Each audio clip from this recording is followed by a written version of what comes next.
The Gorthan fleet, a menacing armada of warships crafted from the darkest metals and equipped with the most advanced weaponry, silently approached Earth. Their mission was simple: conquer the primitive planet, add it to their vast empire, and crush the insignificant species that inhabited it. They had no reason to think this would be anything other than a routine victory. After all, what threat could a small, isolated planet in the farthest reaches of the galaxy pose? The Gorthan Empire had crushed civilizations far more advanced than Earth's before, and their superior intelligence, technology, and firepower had never failed them. Their command ship, the Irax, was stationed at the front of the fleet, its sleek black silhouette an intimidating sight against the backdrop of the starry void. Inside, the Gorthan generals and leaders gathered around a massive table, discussing the final preparations for the invasion. The Gorthan leader, Commander Talcor, surveyed the reports with a cold gaze. His black, reptilian eyes flicked between the holographic screens floating in the air. "The Earthlings remain unaware of us," he muttered in a deep, guttural voice. His fingers flicked through the data. "The planet is primitive, devoid of any real military capacity. Their most advanced technology dates back to their so-called space race over a century ago." His second-in-command, Zelira, stood nearby, a tall figure with silvery skin and a crown of sharp, metallic horns. She nodded in agreement. "Their planet's defenses are laughable, Commander. Their weaponry is outdated, their ships are slow, and their communication systems are filled with flaws. It will be easy to wipe them out."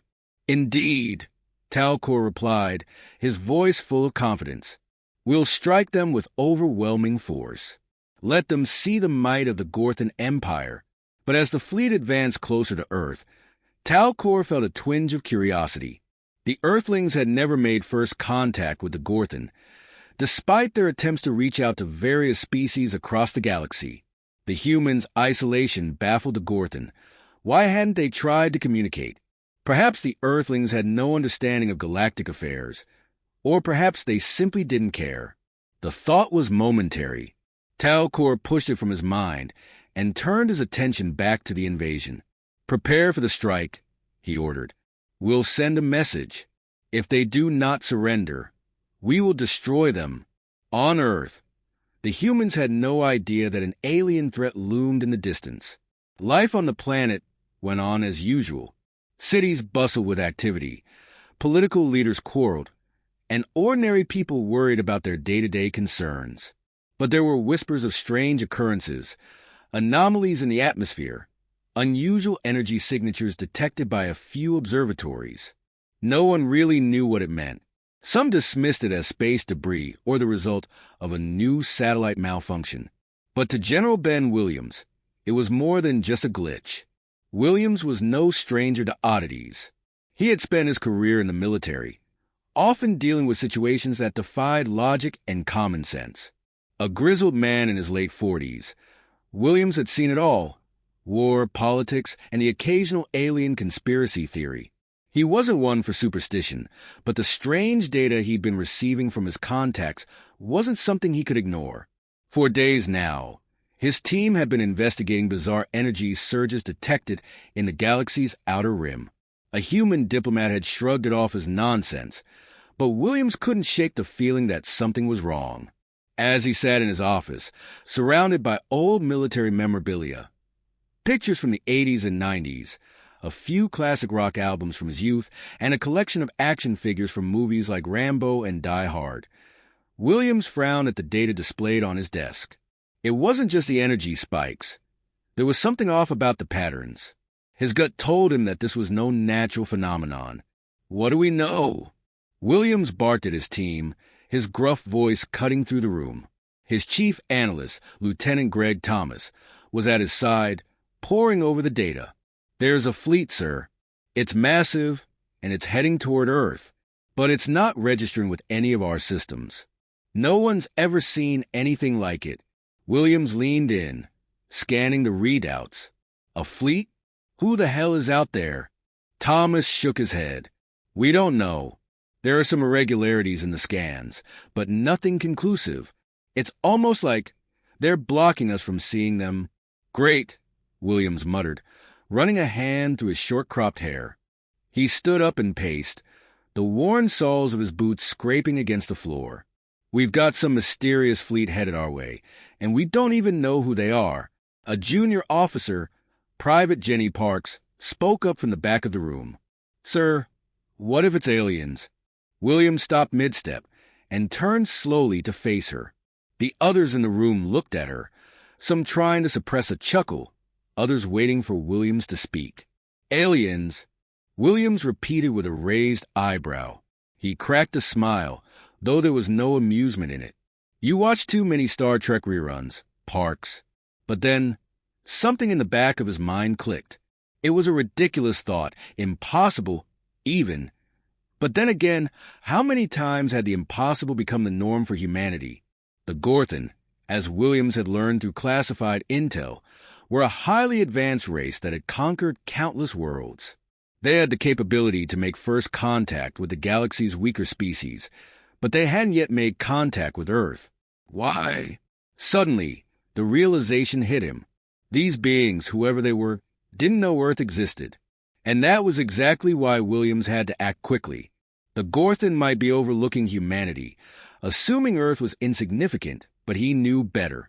Humanity had faced countless odds before, and they had won. They always won. All right, people, Williams said with grim determination. We're not going to sit around and wait for them to knock on our door. We're going to make sure they know exactly who we are. Commander Talcor watched through his ship's observation window as the planet Earth grew larger.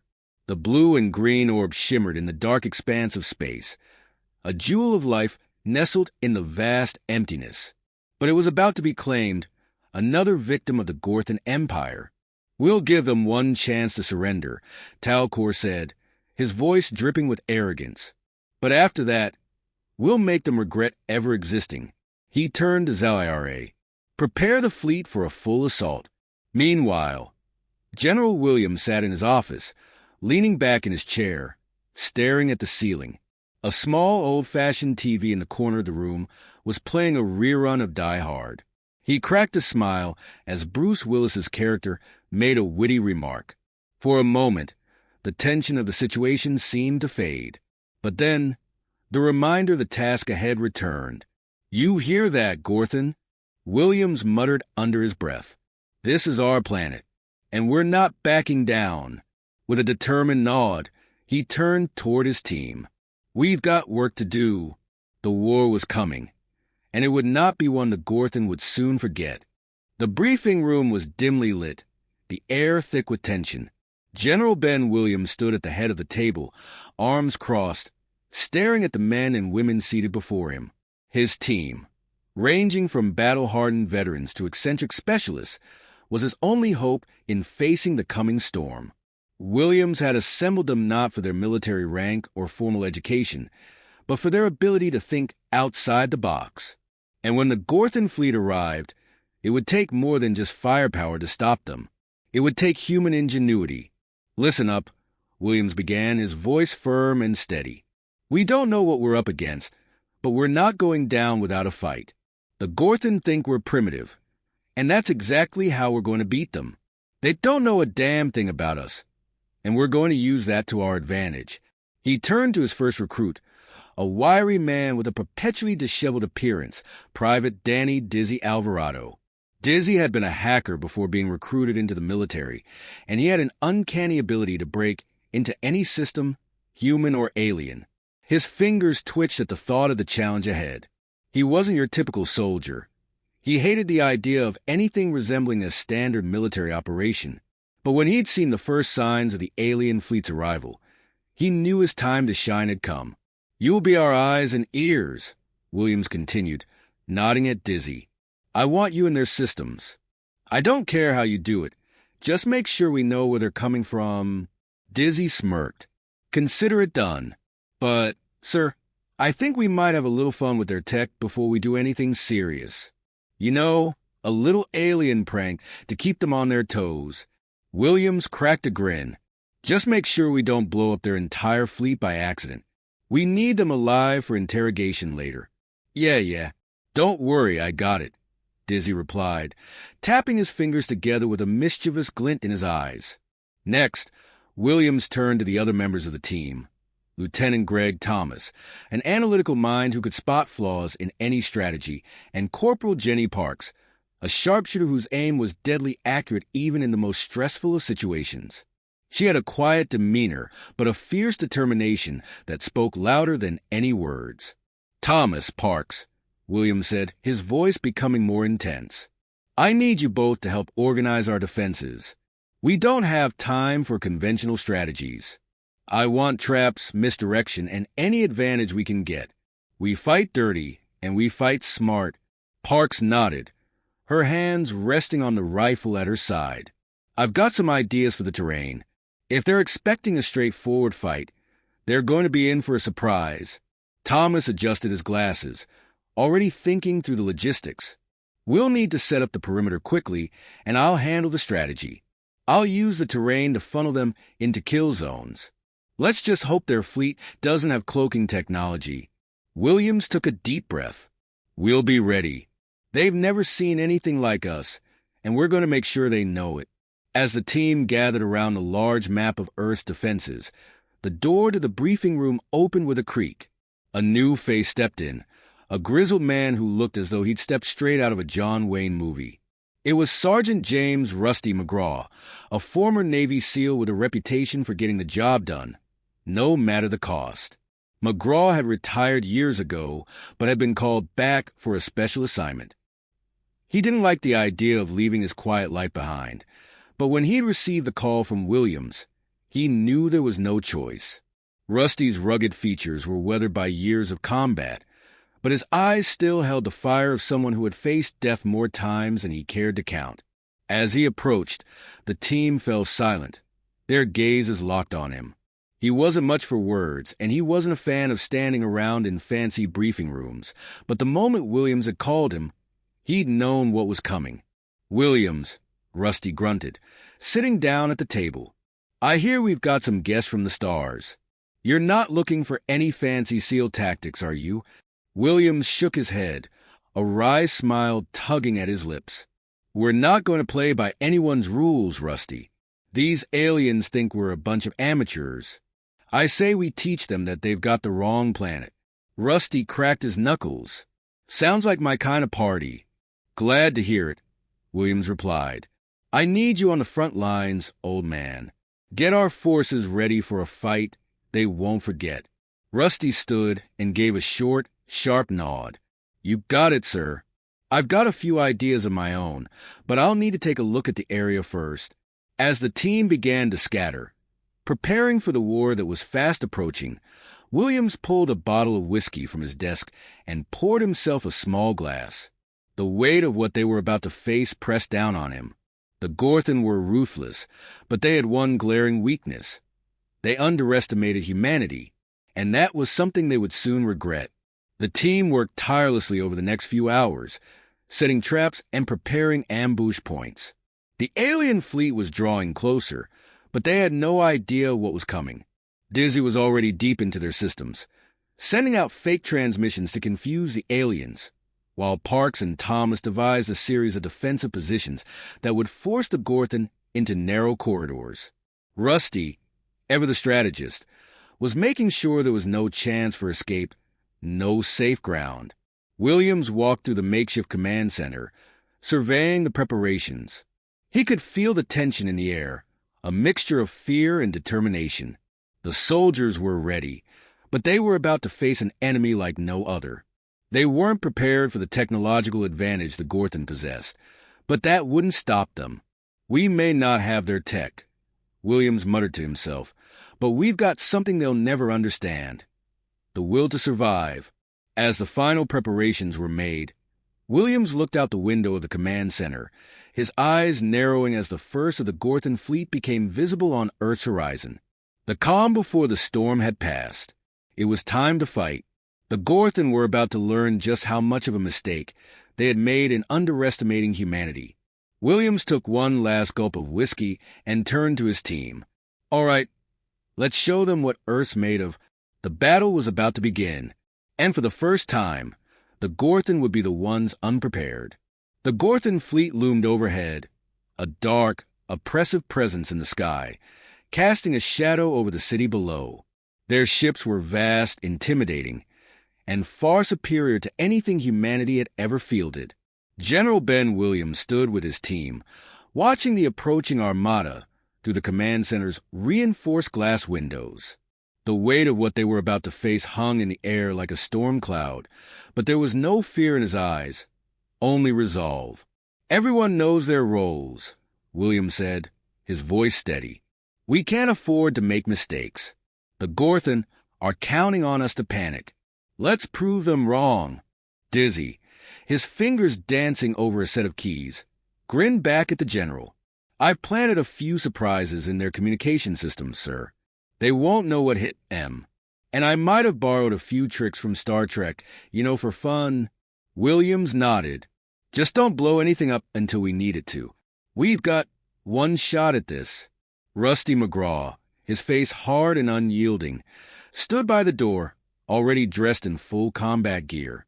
He slapped his rifle once and glanced at the team. "We've got one shot to make them regret showing up. I'm ready." Lieutenant Greg Thomas, always the strategist, was busy coordinating with Earth's defense forces. "We've got the perimeter set up. Parks, you ready?" Corporal Jenny Parks, calm and focused, checked her sniper rifle one final time. "I'm good to go. They won't know what hit them." The sound of alien ships humming in the distance grew louder as the Gorthon fleet began to descend, casting an eerie glow across the battlefield. The time had come. The first wave of the invasion would be upon them in mere minutes. Williams knew they had no time for second-guessing. They had to hit the Gorthon before they could strike Earth with their full might. Williams looked around at his team. These were the people who had chosen to stand against the odds when the rest of the world remained oblivious. They were the unlikeliest of heroes, a collection of misfits who, through sheer grit and determination, had become humanity's last hope. The thought gave him strength. "All units move out," Williams barked. "Let's show them what Earth is made of." The first Gorthon ship crashed into the atmosphere with a thunderous roar. It was a massive vessel, far larger than anything the humans could hope to challenge, but it was precisely what Williams had been hoping for. The Gorthon had come in with all the arrogance of a conquering empire. They assumed their technology would overwhelm the primitive humans. But what they didn't know was that Earth's soldiers didn't fight fair. Dizzy had already hacked into the alien fleet systems, causing the Gorthon ships to relay corrupted data to their own commanders. The first wave of attackers found themselves navigating through a series of decoy positions, each more confusing than the last. They were unsure where the real fight was.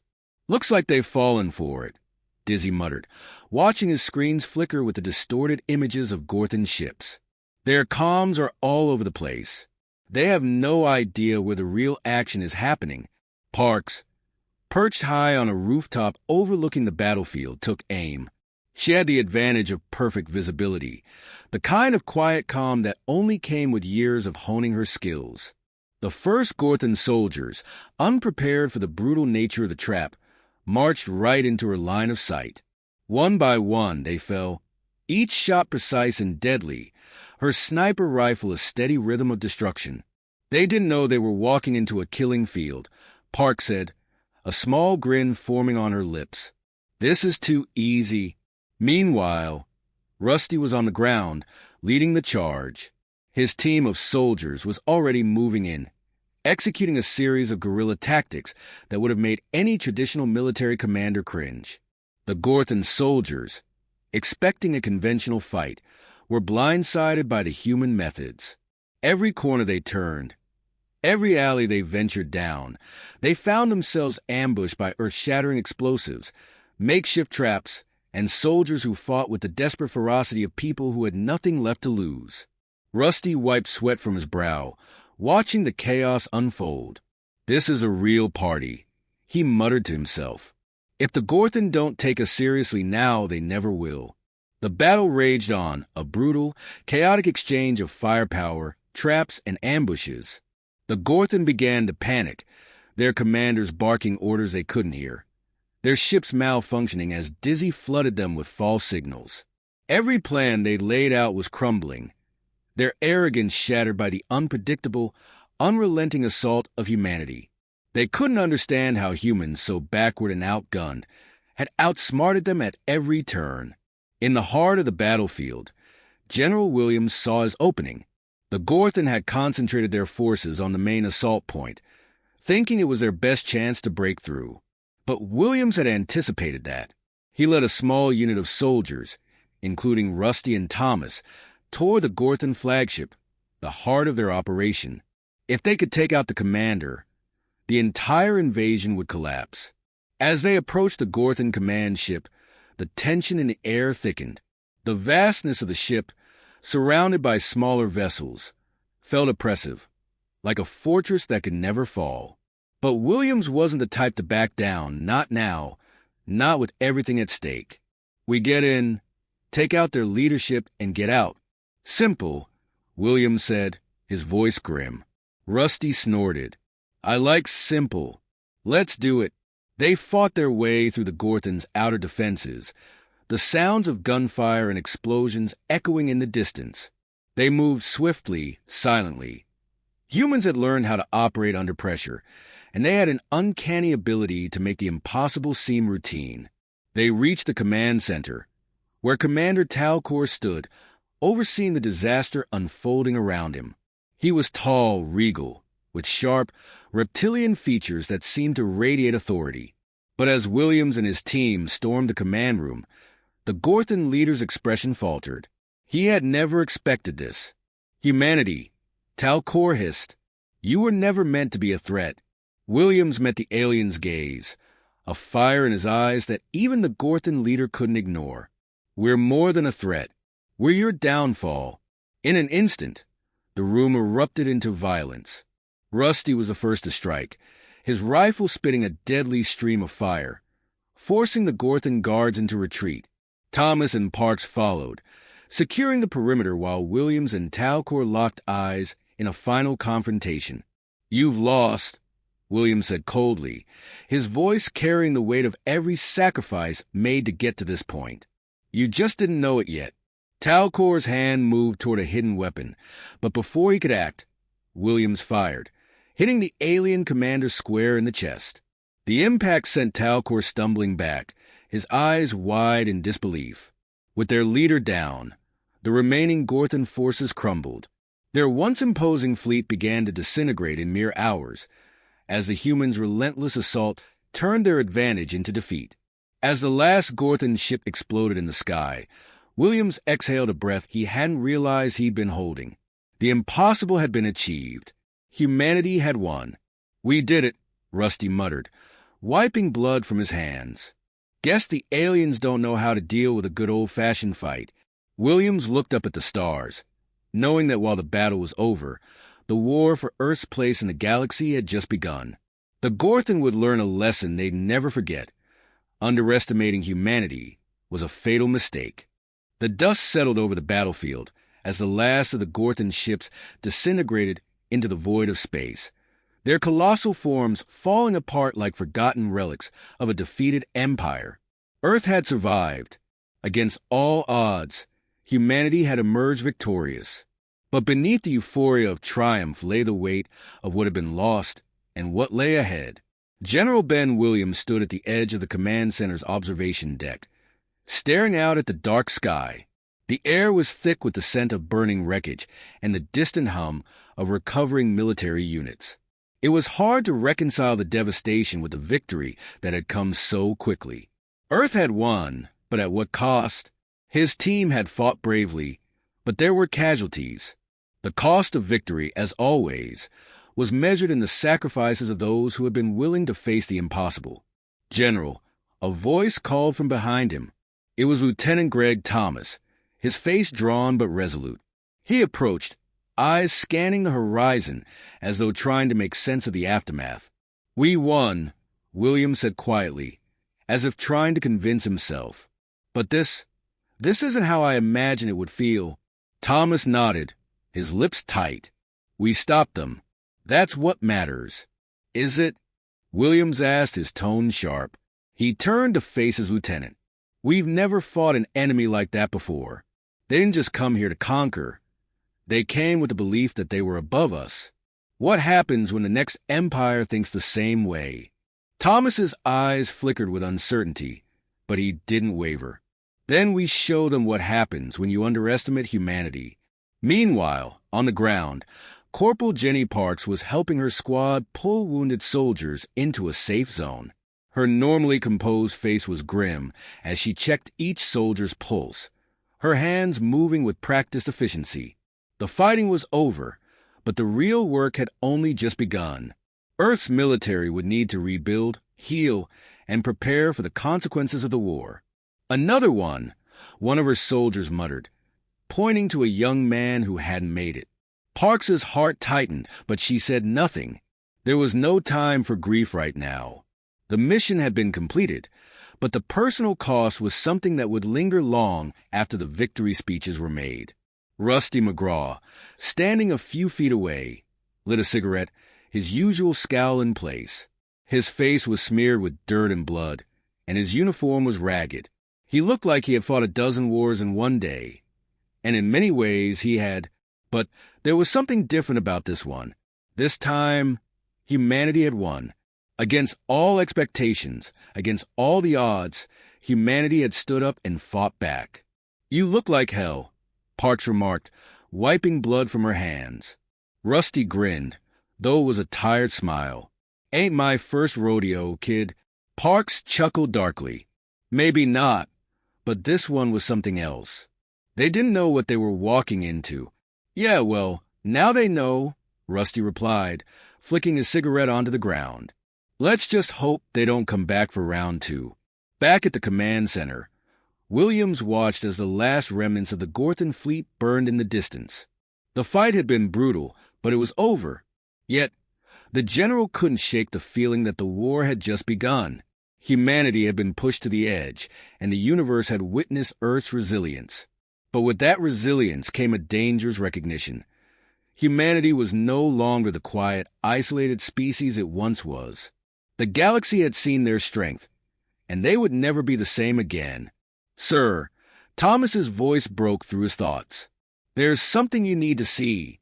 Williams followed him down to the operations room, where Dizzy was hunched over his console, typing furiously. The hacker's eyes darted across the screen, his fingers moving in a blur as he worked to access the last few pieces of alien data. "What's going on?" Williams asked, approaching him. "I've been going through the Gorthon's communications," Dizzy said, his voice tense. "It's not just the Gorthon we've got to worry about. This whole war, their invasion, this wasn't a one-off. They were part of something bigger. Something much bigger." Williams's heart skipped a beat. "What are you saying?" Dizzy pulled up a series of encrypted messages on the screen, the Gorthon language blinking on the monitor. He quickly translated them, his face growing pale. The Gorthon weren't just coming for Earth. They were testing us. Their empire's been in decline, and they were looking for allies. The messages talk about an alliance of galactic powers. They were planning to recruit Earth, to use us in their wars against other species. "And now they're gone," Williams said slowly, digesting the revelation. "So, what now?" "We just took out their flagship, destroyed their fleet, and crushed their empire in a matter of hours," Dizzy replied. "But we're no longer the unknowns of the galaxy. We're a threat, and there are other empires out there who've been watching." The weight of the truth hit Williams like a sledgehammer. He turned and looked out the large window once more, his gaze fixed on the stars. Earth was no longer the quiet, isolated planet it once was. They had just taken on an empire that had conquered hundreds of worlds, and they had won. But with that victory came an inevitable consequence. Earth had just made itself a target. "What are you thinking, sir?" Thomas asked, stepping up beside him. Williams sighed, running a hand through his graying hair.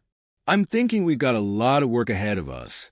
We've earned the respect of the galaxy today, but that respect won't come without challenges. We can't afford to rest on our laurels. The Gorthon were just the beginning. So what's the plan?" Thomas asked, his tone serious. "We rebuild," Williams replied, his voice steady. "We prepare for what's coming. We have a planet to protect, and we have no idea who's watching. The universe won't be as forgiving as Earth has been." Later that night, as the stars flickered overhead, General Williams stood in the quiet of his office, staring at a photo of his team. Rusty, Parks, Dizzy, Thomas, all of them had risked everything, and all of them had fought with a tenacity that made him proud. He thought of the soldiers who hadn't made it, the ones whose names would never be remembered outside the confines of this battle. The war was over, but the fight for Earth had only just begun. "We'll be ready," Williams muttered to himself, clenching his fists. "And when the galaxy comes knocking, they'll know that Earth doesn't back down."